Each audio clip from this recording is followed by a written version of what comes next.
I'm honored to be here, and I'm very grateful for giving me this opportunity to be able to speak on this important topic.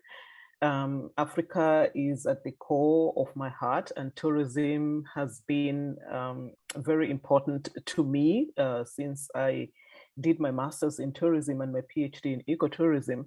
And so it's been an integral part of my profession and integral part of my teaching, better part of the teaching. And so when I was requested to speak on this topic, I was really much at home. And some of the things that I'm going to share here are some of the things that I'm researching on how to be able to make tourism better in Africa. And I think that the economic importance aspect of it is certainly important for us to really be able to discuss and know the way forward, the trajectory of the tourism industry, because it's an important industry. And we all know the last 2 years, we've really grappled with COVID-19. And I think that has exposed some drawbacks within the industry that we need to address. But together with that also, I think that it has opened up various opportunities for us as a continent that we can be able to capitalize on and make the tourism industry we want and much more better. For me, my focus right now is in increasing domestic tourism aspect, because we know that for a number of years now, most African countries, they rely on international tourism. And so with the pandemic and with the things the way it has, most of the industries have been affected or impacted one way or the other. I think it's time for us to really put a lot of marketing and a lot of effort in trying to promote our own and in trying to promote domestic tourism. So I'm going to start by just a simple definition on what tourism is. And tourism is the activity of people traveling to and staying in places outside their environment for leisure purpose, business, or other purposes, not more than 1 year. So it's just basically people traveling from one place to another. They can be going there for leisure, they can be going there for recreation, they can be going there for businesses. An overview of the tourism industry in Africa. I just have 15 minutes, so I'm just going to really go through it very fast. It's one of the most important industries in Africa, and it has contributed 8.5% of the continent's gross domestic product in 2018. And that is according to WTTC. Africa is also the second largest growing tourism in the region that we can be able to see against the global growth rate of 3.9%. So it's at least by 2018, 2019, it was really on par. Of course, with the pandemic, it's, the statistics could be a bit lower right now because of everything that we are facing, the job losses, the income losses, the businesses that have closed down as a result of the pandemic. We find that the research found that tourism in Africa was mainly at 71% leisure driven. So many of the people who come is actually for leisure, and 29% of business driven. So I think that we can capitalize on the business aspect intra-regionally, so to speak. So that is my major concern, how we can be able to capture that business market. Domestic tourism contributed to 56%, and international tourism contributing to 44% to Africa's tourism industry. So these statistics may be a little bit confusing. How is it that we don't have a lot of domestic tourists, but then international tourism is contributing less, or it's perceived to be contributing less, whereby we see a lot of international travelers coming in? And I'll get back to that. Within Africa, international tourists, at least 2019 statistics, we can say that they were the latest figures that we can rely on. 26.3 in North America and 44.9 in Sub-Saharan Africa. So about 71 million in total. If you're looking at Africa, if you're not dividing Africa in North Africa and Sub-Saharan Africa, we had about 71.2 million. North Africa, of course, they normally segregate it differently. They classify Egypt separately. So sometimes when you look at these statistics, they have segmented Africa into bits and pieces, even though we are one continent. But we still see that sub-Saharan Africa consists of the, receives around 3% of the international tourists overall. So sub-Saharan Africa receives much more tourism in terms of the international arrivals. And we can see that the growth in Africa is increasing by at least 5% per annum for the entire continent. Again, sub-Saharan African is growing at 6% per annum. So it's growing at a really fast-paced rate. And I think there's certainly many more opportunities that you can be able to tap that to increase that growth further. We have the potential of African tourism. The top destinations in Africa right now, depending on which sources you're looking at, is between Morocco and South Africa. And some statistics usually put Egypt having the highest tourist arrivals. But then again, sometimes Egypt is classified in the Middle East, even though a portion of it is within Africa.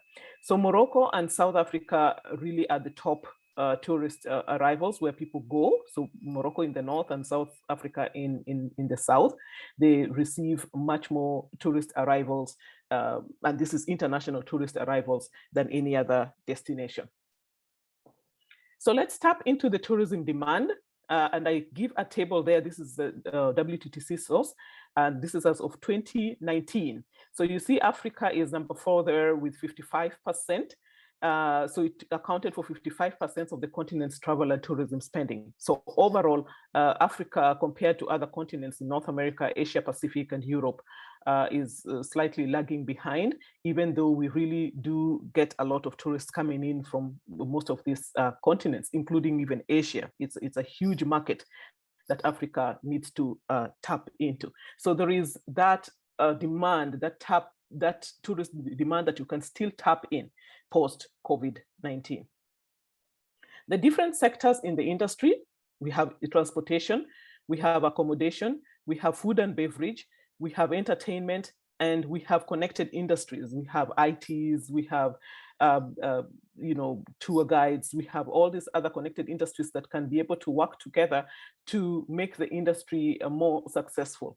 So all these have got opportunities and gaps in them that I think we need to fill in as Africans to really increase our momentum from a domestic perspective. Many at times we don't seem to embrace our own. We think that the outside is much more better, but I think it's time for us now to for lack of a better word, look a little inward and try to promote our own and embrace our own and encourage people within the continent to really travel and enjoy the beauty within which we have in the continent. I did a small cross-section on the popular attractions that we have. And again, I divided them into 4, the North Africa and Middle East, the East Africa, Southern Africa, and West Africa. When I did this a bit of a table, it intrigued me that most of the areas are natural oriented, mainly natural parks. National parks that are there, or national reserves. And that is what many people, really pay for to come in Africa. But I did realize that we have much, much more than just national parks or national reserves or some mountains. So I think we have a lot more products that we need to come up with to market effectively for it to attract domestic tourists. I think sometimes we get comfortable because we see the national parks every day, we see the lions every day, or elephants or whatever it is. And so we take it for advantage. Somebody doesn't see it like a big deal. But when somebody comes from outside, they see the importance. So I realize that we are heavily dependent on the national parks area or the natural type of product, whereas we could have other cultural products, we could have other environmental products that you can be able to promote. There are several products that you can be able to promote within Africa if you have the infrastructure in place that can be able to increase that traffic from a domestic perspective.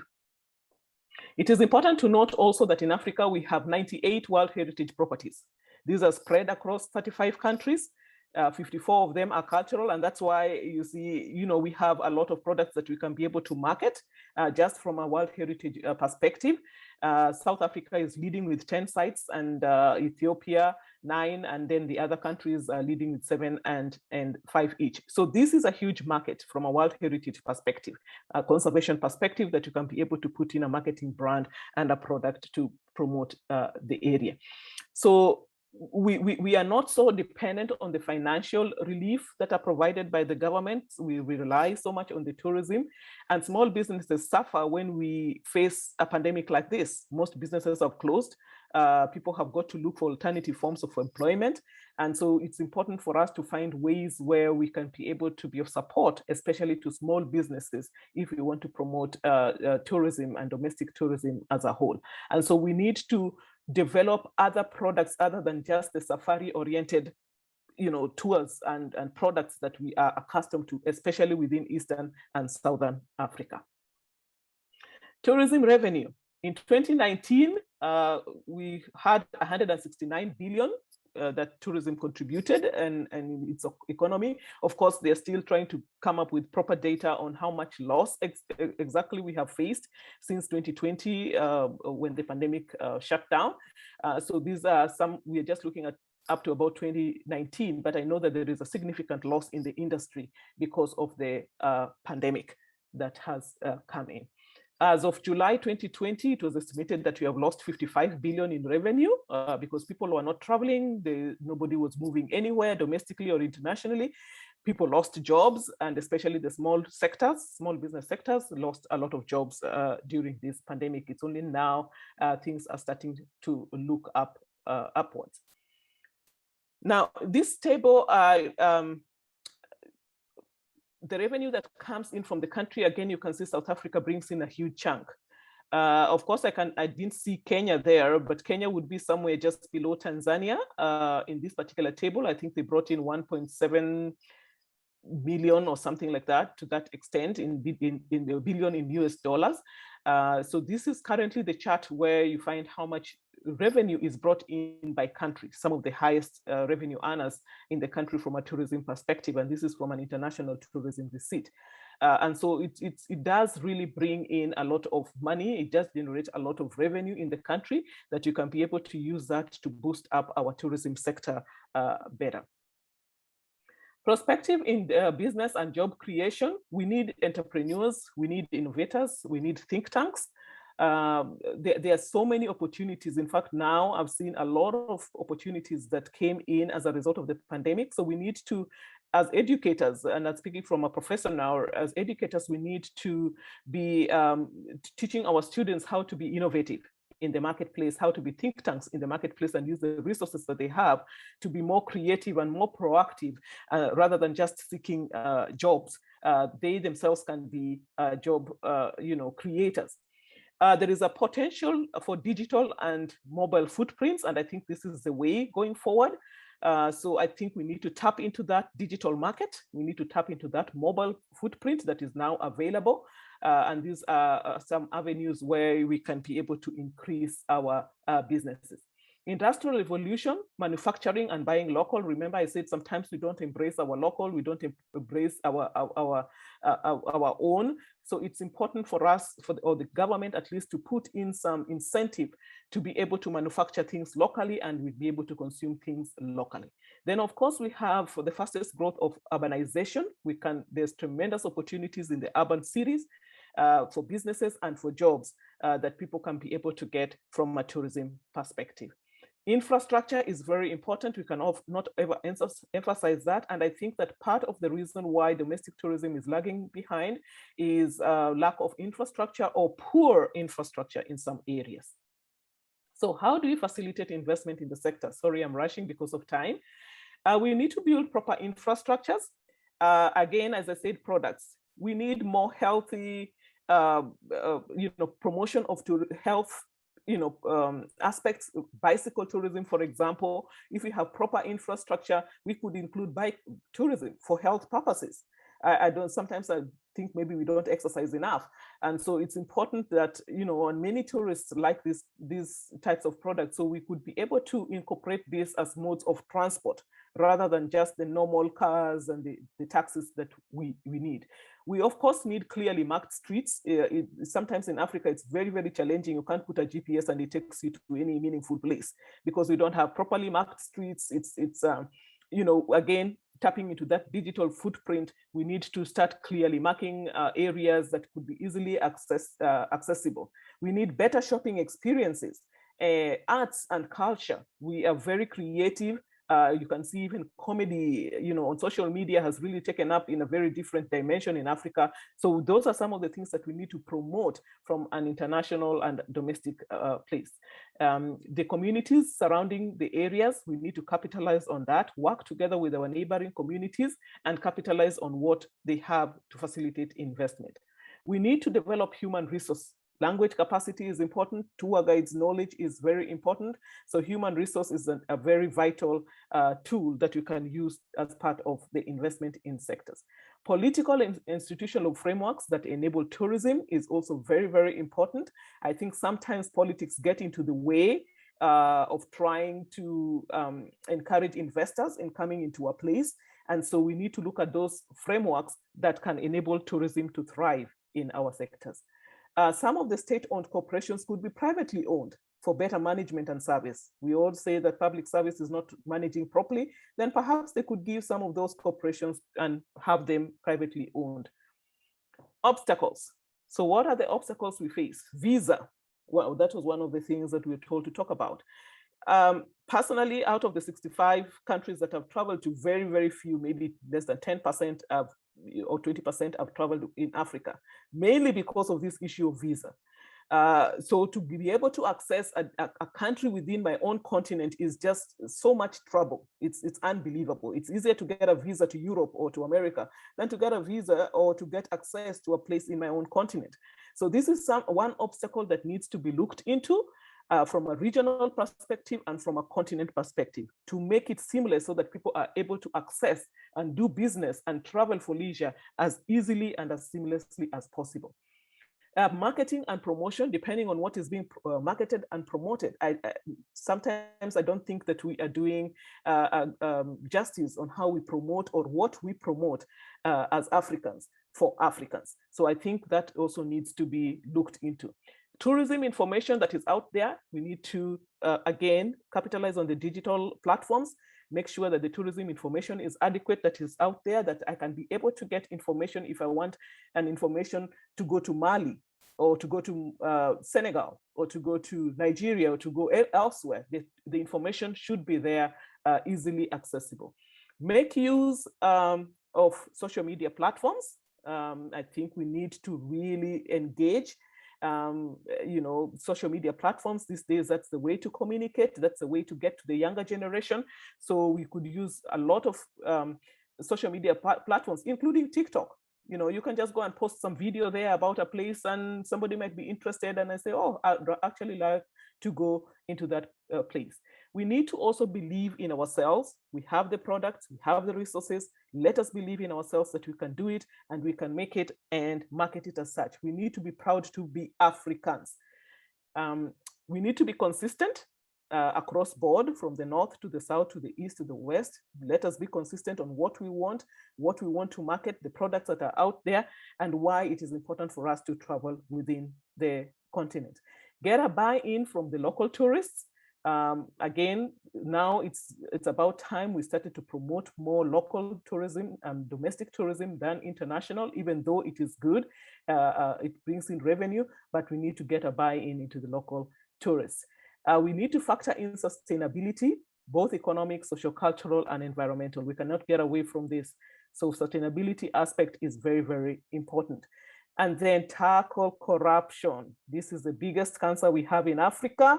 We need to tackle corruption. All the impunities, all the corruption is killing. One time I tried to go into a very small country. I went to a country in West Africa and I wanted to visit the nearby country.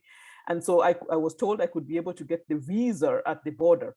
When I got to the border, I could see the security officers. They were talking in their language. Of course, I couldn't understand, but I could make out.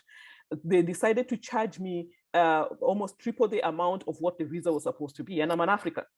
And so I think they thought that I was going to just give in and just pay the amount and go into the country. And so I refused. I said, no, I'm going to pay the visa amount that is required, not what you think it is. So if you have corruption all the way through immigration, it stops domestic tourism. I would not want to go again because I think I'm being taken advantage of. So those are some of the things that we need to try and alleviate as much as possible. So quickly, solutions that we have. Ease travel restrictions, make it easier for people to travel from point A to point B. The first question that Adole spoke about was asking, why is it expensive to travel within Africa than to travel from Africa to Europe? Well, it's a supply and demand issue. You know, if it's not in demand, they're going to make it very expensive, which should not be. They should make it easier for me to travel within my own continent than make it easier for me to travel between, you know, my continent and another continent within Europe. So travel restrictions is very, very important. They need to look at the visa restrictions very significantly, both from the east, west, south, and the north. Then I'll just skip that, is the same thing.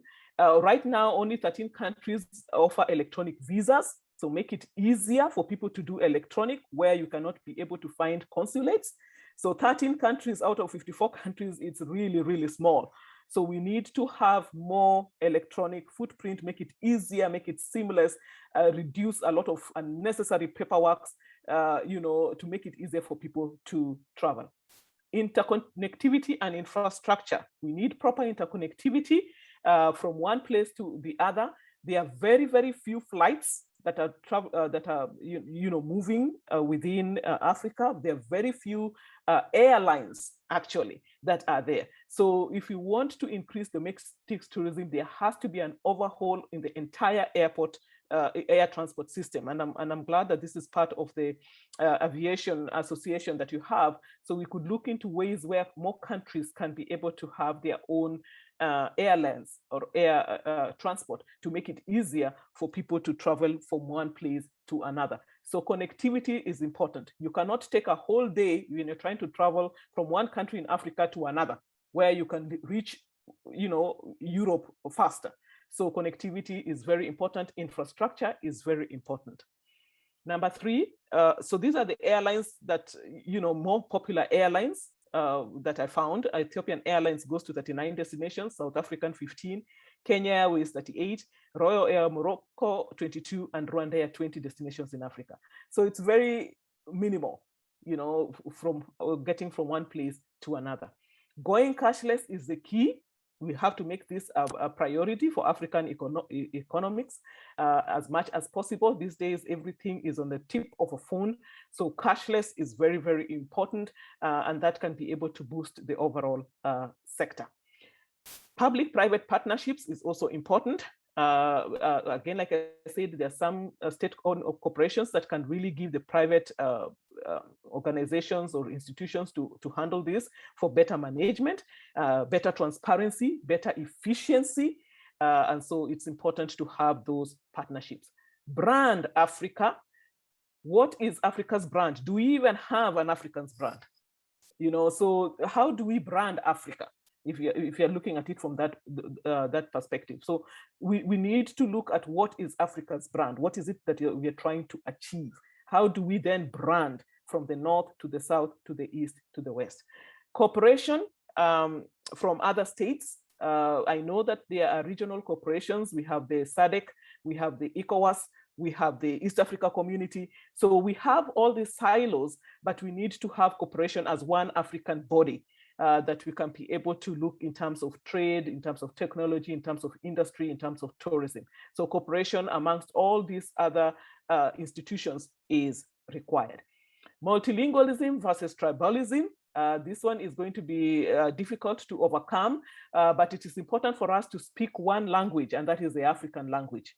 You know, I know we have many, you know, tribes, we have many ethnicities, but it's important for us that we are speaking one African language. So it's to me, I felt that this is one of the solutions that we can be able to come up with. Terrorists, I think I have two more slides. Terrorist threats, security, and crime. We see this every day. And part of the reason why, and as a result of it, we are faced with so many sanctions, especially from the West. Travel advisories, day in, day out, don't travel to this place, don't travel to this place, you know, all the security threats in different countries. This is a beast that I don't think that any one person can be able to manage, but I think collectively we can come together to minimize some of these threats, make sure that our countries are relatively safe and secure as much as possible for people to be able to travel. I don't want to be myself as an African to feel threatened traveling in my own country. So we need to look at it from that perspective. Corruption, we have talked about it. I cannot overemphasize enough. This is worse than any pandemic we can ever face. This is incurable. And it's not just in any one country, it's all over. So corruption needs to be dealt with.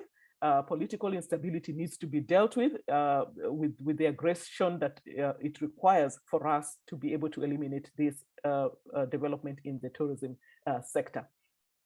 So in conclusion, are there any prospects for Africa? Yes, there are. There's regional tourism development and a more unified continent. Sometimes I feel that we are shooting ourselves against our own foot when we are fighting against ourselves. We have the xenophobic attacks, we have, tribal attacks, ethnicity attacks. It's important for me to be more unified. Accessibility is very paramount. Service industry needs to be improved. ICT and availability of human resources is important. Public and private sector engagement is important. Government support in the tourism sector is also very important. Without the goodwill of the government, it becomes a problem.